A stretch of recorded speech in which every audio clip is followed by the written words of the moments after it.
The Second World War did not end Britain's empire. It exposed the mechanism that dismantled it. This story is not about battlefield victories or heroic alliances.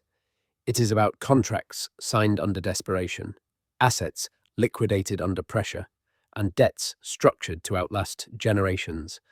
It begins with a nation fighting for survival, running out of money, and discovering that rescue came with conditions more lethal than defeat. This was not charity. It was extraction. Not conquest, but foreclosure. Not betrayal, but a system functioning exactly as designed. By the time the war ended, the collapse had already begun. And once you see how it started, you will understand why it was never reversible. On the morning of December 8th, 1940, Britain was still standing, but it was no longer solvent. German submarines were cutting through Atlantic supply lines. Merchant ships were sinking faster than they could be replaced. British cities were under constant aerial bombardment. The army needed aircraft, tanks, ammunition, steel, fuel. Every modern instrument of war now came from one place, the industrial capacity of the United States, and Britain could no longer pay for it. That reality was delivered in a letter written by Winston Churchill to Franklin D. Roosevelt, a document often framed as a plea between allies. In truth, it was something else. It was an admission of total financial exhaustion, not strain, not shortage, bankruptcy. After only 7 months of war, the British Treasury had exhausted its liquid reserves. There were no dollars left. Before the war began, Britain had been the world's largest creditor nation. The British Empire covered nearly a quarter of the planet's land surface. British citizens held vast overseas investments across railroads, mines, plantations, and oil fields. London was the centre of global finance. Sterling was the world's reserve currency. Britain possessed billions in gold reserves, second only to the United States. Within months, that position collapsed. The trigger was not military defeat. It was policy. When war was declared in September 1939, the United States remained officially neutral. Congress had passed the Neutrality Acts to prevent American involvement in European conflicts. But embedded inside those laws was a clause with devastating consequences for Britain. Cash and carry. Belligerent nations could purchase American weapons and supplies, but only under strict conditions. Payment had to be made in cash. Transportation had to be arranged by the buyer. No loans, no credit, no exceptions. Britain had no alternative supplier. American factories were the only source capable of meeting wartime demand, so Britain paid. And, to pay, it began liquidating itself. In June 1940, Operation Fish was launched. Britain shipped its entire gold reserves and financial securities across the Atlantic through submarine-infested waters to vaults in Canada and the United States. Billions in physical wealth left the country. It was the largest movement of financial assets in history. By November, the gold was gone, but the war was not. Contracts for aircraft, tanks, and ammunition continued to accumulate. British purchasing agents in Washington were instructed to keep ordering supplies. Then came the message from London. There were no dollars left to settle the accounts. This is the point where popular mythology begins. The story that America stepped in with generosity.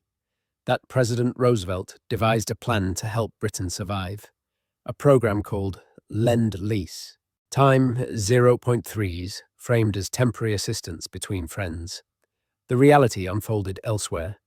Behind closed doors, negotiations were led not by diplomats, but by the United States Treasury. And at the center of those negotiations stood Treasury Secretary Henry Morgenthau Jr. Morgenthau's position was clear and uncompromising. Before any aid could flow, Britain would have to prove it had nothing left. That proof required total disclosure. In December 1940, months before Lend Lease was approved by Congress, Morgenthau demanded a complete audit of the British Empire. Not just government assets, but private holdings. Every investment, every security, every source of overseas income owned by British citizens, anywhere in the world. Britain was fighting for survival. London was burning, and the condition for assistance was financial surrender. British negotiators protested. They warned that forcing the sale of long-term investments during a war would be catastrophic. Assets would be sold under duress, at fire sale prices. Overseas income streams would be destroyed. Post-war recovery would be impossible. The warnings were dismissed. Morgenthau's logic was simple. If Britain still possessed assets, then American taxpayers should not subsidize the war. Liquidate first, aid later. At the same time, isolationist members of Congress argued that Britain was secretly wealthy and attempting to manipulate American sympathy. Morgenthau needed evidence, a visible sacrifice that could not be denied. He found it in a single company. American Viscose Corporation was the largest producer of rayon and artificial silk in the United States. It was owned by Courtaulds, a British firm. The company was highly profitable, generating millions in annual dividends that flowed back to London. Its market value exceeded $100 million. Morgenthau demanded its immediate sale. British officials resisted. Selling a major industrial asset under compulsion during wartime would confirm the worst fears about Britain's financial collapse. But the ultimatum was clear. Sell the company or Lend Lease would fail in Congress. In March 1941, the British government seized American Viscose under emergency powers and forced its sale. American investment banks handled the transaction. They knew Britain had no leverage. The company sold for roughly half its true value. The proceeds went directly to the United States Treasury. This was not aid. It was foreclosure. And it was only the beginning. The forced sale of American Viscose was not an exception. It was a template. Once Britain demonstrated its willingness to liquidate assets under pressure, the process accelerated. The United States Treasury expanded its demands beyond a single corporation. British officials were instructed to sell American securities held not only by the government, but by private British citizens. Decades of accumulated investments were now treated as collateral. Shares in railways, utilities, manufacturing firms, and financial institutions were unloaded into American markets. The sales were monitored, documented, and verified by the Treasury. Only after the proceeds were deposited would any discussion of assistance continue. By the middle of 1941, Britain had liquidated more than $1 billion in American investments. In contemporary terms, that represented tens of billions in lost national wealth. Portfolios built over generations vanished in months. The income streams that had sustained Britain's global position were severed. But financial extraction alone was not sufficient. Even before Lend Lease became law, Britain was forced into a geopolitical trade that revealed the imbalance of power with brutal clarity. In September 1940, Britain faced an escalating submarine threat in the Atlantic. German U-boats were strangling supply lines. Destroyers were desperately needed. The United States agreed to transfer 50 aging destroyers. These ships were remnants of the First World War, obsolete, rusting, and unwanted by the American Navy. In return, Britain granted the United States 99-year leases on military bases across the Atlantic world: Newfoundland, Bermuda, the Bahamas, Jamaica, St. Lucia, Trinidad, Antigua, British Guiana. This was not a temporary arrangement. It was strategic control of the North Atlantic and Caribbean for nearly a century. In exchange, Britain received vessels that barely met operational standards. The trade was framed as cooperation. In reality, it transferred hemispheric dominance. Those bases became permanent nodes of American power projection. Britain surrendered them not after defeat, but while still fighting. It was a distress sale conducted under existential pressure. In March 1941, the Lend Lease Act finally passed Congress. Publicly, it was presented as the arsenal of democracy, a lifeline for nations resisting tyranny. Privately, its structure ensured that Britain's recovery would be constrained long after the war ended. For Britain, Lend Lease amounted to roughly $31 billion over 4 years. Equipment flowed, food flowed, fuel flowed, and without it, Britain would not have survived. But the name itself revealed the truth. This was not a gift. It was a lease. Embedded within the agreement was a clause that carried consequences far beyond wartime logistics. Article 7. Article 7 required Britain to commit time 0.3s in advance to dismantling what it called discriminatory trade practices after the war. The language appeared neutral. It promised free trade and equal access. But its target was specific: imperial preference. For decades, the British Empire functioned as an integrated economic system. Tariff structures ensured that British goods were favoured in colonial markets. Canada, Australia, India, South Africa, and others bought British products, not because they were superior, but because the system made them cheaper. This protected British industry from American competition. Article 7 required that system to be dismantled. After the war, Britain would be obligated to open its imperial markets to American firms on equal time 0.5s. The economic glue holding the empire together would be dissolved by treaty. British negotiators understood the implications immediately. American industry was larger, more efficient, and technologically superior. If the walls came down, British manufacturers would lose their protected markets. The empire would cease to function as an economic unit. But the timing made resistance impossible. German bombers were overhead. Submarines were in the Atlantic. Britain signed.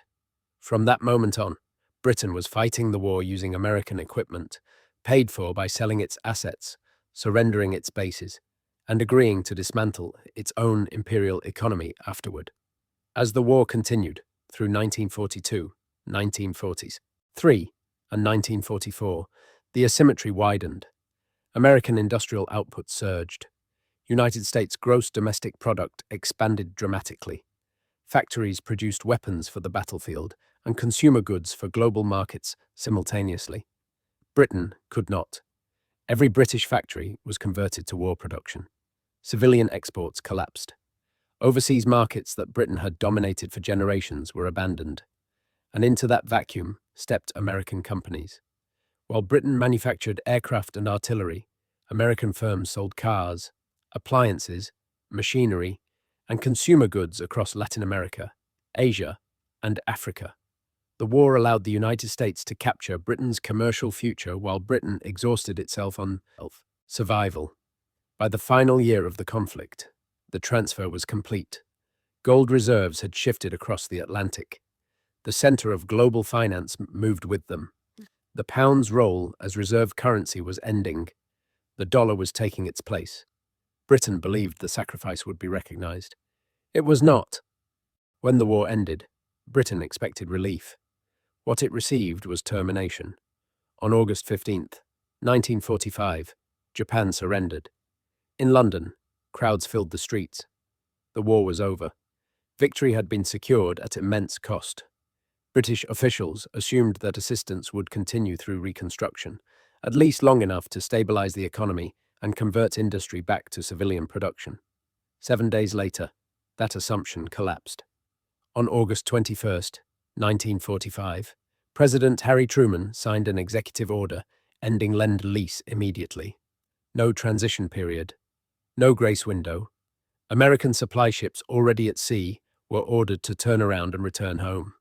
The flow of food, fuel, and raw materials stopped overnight. Britain was unprepared. The wartime economy had been entirely distorted toward survival. Factories were optimized for weapons, not consumer goods. Britain imported roughly half of its food and nearly all essential raw materials. Those imports had been paid for with Lend-Lease dollars.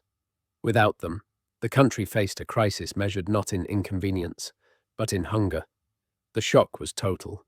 John Maynard Keynes, the most influential economist of the era, calculated that Britain stood on the edge of what he called a financial Dunkirk. Within months, the government would be forced to default on payments, slash imports, and impose rationing severe enough to approach starvation. There was no alternative source of funding. Britain had already liquidated its overseas assets. Gold reserves were gone. Export income had evaporated. The empire no longer functioned as a closed economic system. There was only one option left: Britain had to borrow. In September 1945, Keynes travelled to Washington. He was 62 years old and gravely ill, suffering from heart disease that would soon kill him. He did not go as a theorist or an advisor. He went as a supplicant. Keynes believed Britain had a moral claim. The country had fought alone for 2 years while the United States remained neutral. It had sacrificed its economy to hold the line against Nazi Germany. In his view, post-war assistance should be a grant, not a loan. $6 billion, a transfer, a recognition of what had already been paid. He called it justice. The American negotiators were unmoved. The war was over. Public opinion in the United States had shifted. Congress was weary of European commitments and deeply suspicious of Britain's newly elected Labour government, which promised nationalisation and expanded state control. Moral arguments carried no weight. Only terms mattered. The offer was a loan. $3.75 billion at 2% interest. Barely enough to survive. And attached to it were conditions designed not to rebuild British power, but to prevent its recovery. The most damaging condition concerned the pound sterling. Britain was required to make its currency fully convertible within 1 year. Any holder of pounds would be allowed to exchange them freely for United States dollars. The demand was framed as free trade and financial normalization. In reality, it was a trap. During the war, Britain had forced its colonies and trading partners to accept payment in pounds while prohibiting conversion into dollars. This created a closed loop. Countries like India, Australia, and Egypt held large sterling balances but could only spend them on British goods. The system protected British industry and preserved scarce dollars. Full convertibility would destroy that system instantly. Keynes understood the danger. American goods were more efficient, more desirable, and produced at far greater scale. Time, 0.5s. Once conversion was allowed, every holder of pounds would rush to exchange them for dollars. Britain's reserves would vanish in weeks. Keynes fought the condition relentlessly. His health collapsed under the strain. But the alternative was immediate starvation. Britain accepted. The Anglo-American loan agreement was signed in July 1946. Keynes died 3 months earlier, his heart failing under the weight of negotiations he believed would cripple his country. The winter that followed was the coldest in British history. Blizzards paralyzed transport. Coal froze. Power stations shut down.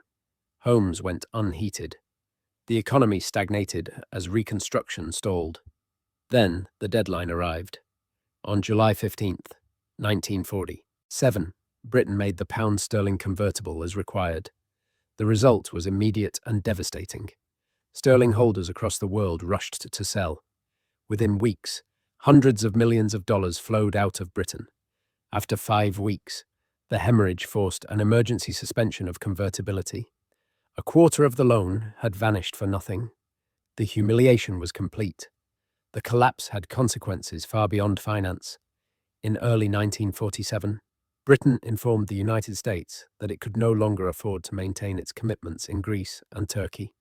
For a century, Britain had acted as a barrier against Soviet expansion in the eastern Mediterranean.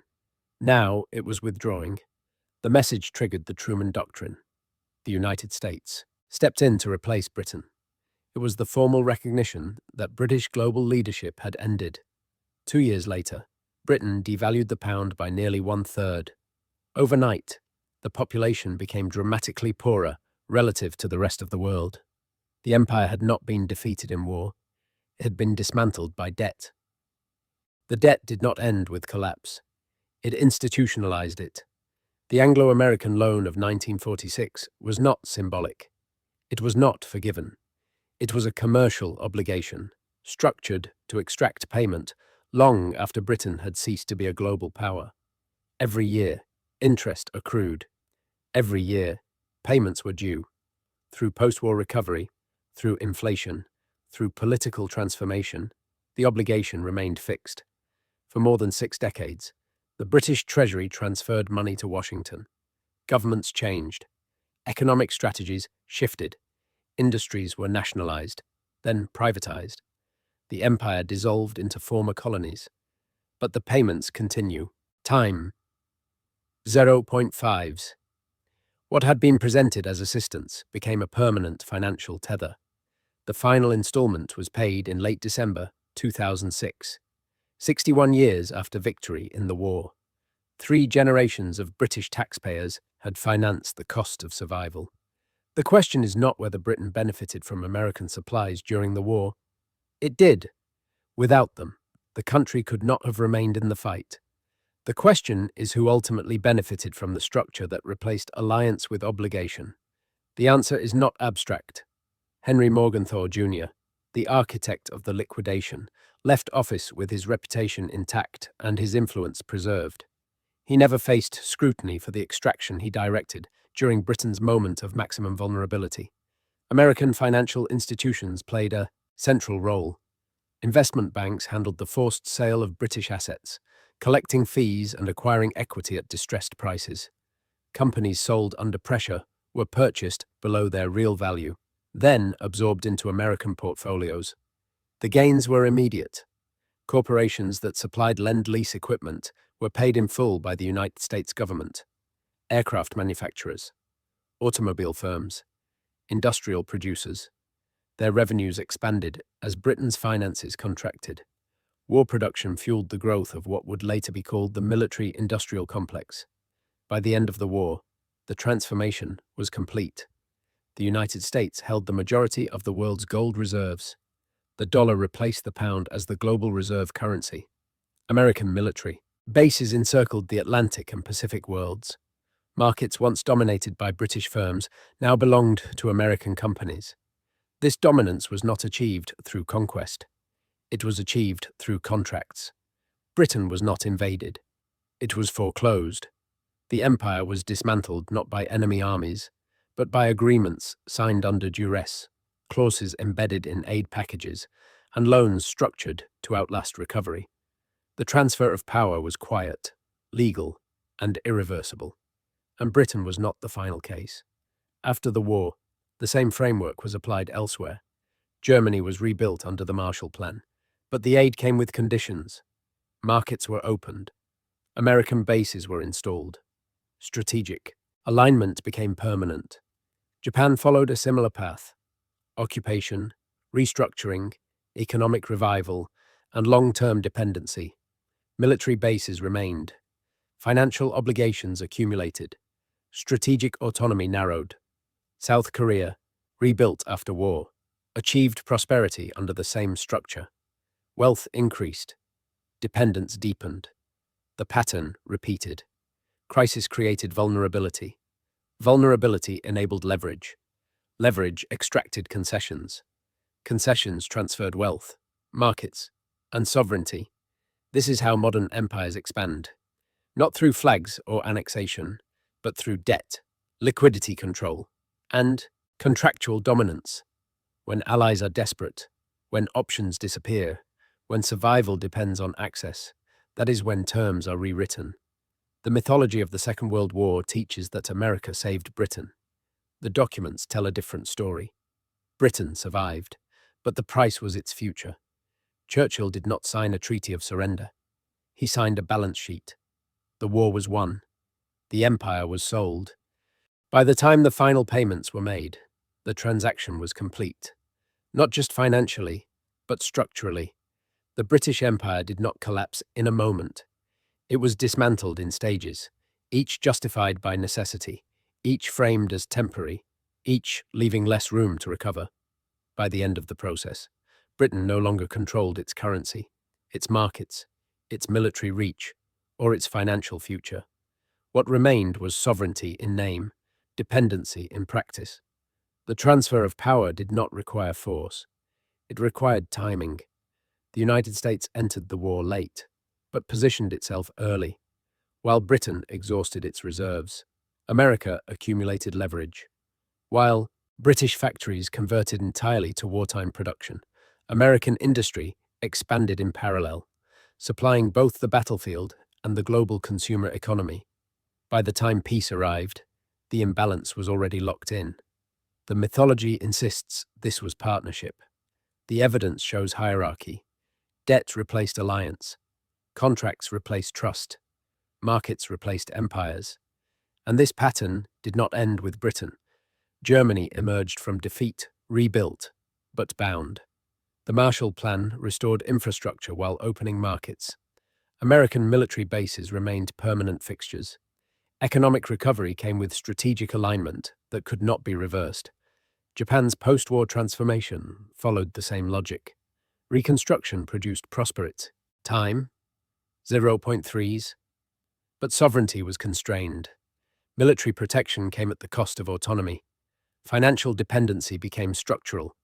South Korea rose from devastation into wealth under the same framework. Growth was real. Independence was limited. Strategic decisions flowed outward. The mechanism was consistent. Crisis created urgency. Urgency eliminated alternatives. Eliminated alternatives produced consent. Consent transferred power. This is how modern empires operate. They do not march armies across borders. They manage liquidity, structure debt, and control access. They wait for collapse, then define the terms of recovery. Britain's case is often treated as unique. It was not. It was the prototype. The Second World War did not end the age of empire. It changed its method. When Churchill wrote to Roosevelt in December 1940, he was not surrendering territory. He was surrendering options. Survival required it. There was no choice. But the cost was permanent. Britain defeated Hitler and lost the empire. 3 generations paid for that outcome. Not in blood, but in interest. The final payment in 2006 closed the account, but not the lesson. Empires today are not conquered. They are refinanced. The lesson of Britain's collapse is not historical. It is operational. What happened between 1940 and 1947 was not an anomaly produced by war. It was a demonstration of how power functions when systems replace armies. Britain did not lose because it chose poorly. It lost because the structure ensured there were no good choices left. By the time desperation peaked, the outcome was already determined. The United States did not need to occupy London. It did not need to dismantle institutions or impose governors. Control was achieved through balance sheets, shipping routes, currency rules, and access to liquidity. Each agreement narrowed Britain's options. Each condition removed a layer of autonomy. Each concession felt survivable on its own. Time, 0.5s. Together, they were terminal. This is how empire is maintained in the modern era. When a crisis erupts, capital becomes the decisive weapon. Those who control financing control survival. Those who survive do so by surrendering leverage. And once leverage is gone, recovery becomes conditional. Britain's experience reveals the full sequence. First came the exhaustion of reserves, then forced liquidation, then dependency disguised as assistance, then contractual obligations that outlived the emergency, then permanent strategic realignment. By the time the debt was repaid, the empire was already history. This pattern continues because it works. It avoids open conflict. It preserves moral narrative. Time, 0.5s. It allows extraction to appear voluntary. And it transfers power without resistance, because resistance becomes synonymous with collapse. The mythology of alliance depends on forgetting this process, on focusing only on outcomes, not mechanisms, on celebrating survival while ignoring the cost. But the documents remain. The numbers remain. The structure remains. Britain did not misunderstand America. It misunderstood the system. In December 1940, survival required agreement. That agreement rewrote Britain's future. The war was won on the battlefield. The empire was lost at the negotiating table. And that is the pattern that endures. The end of the British Empire is often narrated as decline. In reality, it was conversion. Power did not disappear. It changed hands, structures, and instruments. The empire was not dismantled by rebellion alone or by economic weakness in isolation. It was reorganized through a financial system that rewarded those who controlled liquidity and punished those who needed it. By 1947, Britain no longer dictated the rules of trade, currency, or security. Those rules were now written elsewhere. The transfer was complete, not because Britain failed to resist, but because resistance was no longer viable within the system it depended on to survive. This is the final illusion of modern power, that sovereignty exists independently of financing. Time, 0.5s, that military victory guarantees autonomy, that alliances operate on equality when conditions are asymmetric. Britain learned otherwise. The war created the conditions. Debt enforced the outcome. Legal agreements locked it in. What followed was not recovery, but adjustment to a new hierarchy. The United States emerged as the central node of global finance, currency settlement, and military logistics. Bases replaced colonies, loans replaced tribute, trade agreements replaced imperial preference. The empire did not end. It evolved, and Britain became the first major example of what happens when an imperial system collides with a financial one more efficient than its own. This is why the story matters now. Not because it condemns one nation or glorifies another, but because it reveals how dominance is exercised without invasion. When access to capital determines survival, those who control that access control outcomes. Crisis becomes opportunity. Assistance becomes leverage. Recovery becomes conditional. The Second World War did not produce a world of equals. It produced a system. Britain's role within that system was defined the moment survival required debt. From that point forward, every decision followed the same logic. There was no reversal, only adaptation. Empires today will not fall with armies at their gates. They will fall in negotiation rooms, under emergency conditions, with documents signed to prevent immediate collapse. Britain survived the WA. Time is 0.5 seconds. The empire did not. And that distinction explains everything.